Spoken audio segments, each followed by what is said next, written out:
Hi guys, welcome to my mini blog. আজ আমি এসেছি খুব গুরুত্বপূর্ণ একটা রেমেডি নিয়ে। এখন তো শীতকাল, তাই সবার কাছে সর্দি কাশি এগুলো লেগেই থাকে।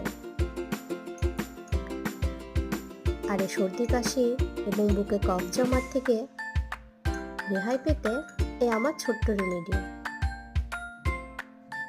তোমরা দেখতেই পাচ্ছ, প্রথমে ছোট ছোট এলাচ এবং লং সুন্দর করে ভেজে নেওয়া হচ্ছে।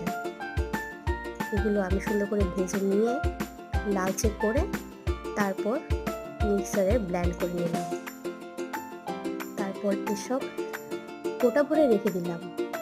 আর প্রতিদিন সকালে আমি এটা অল্প পরিমাণ মধুর সাথে হালকা গরম জল মিক্স করে প্রতিদিনই খেয়ে নিই।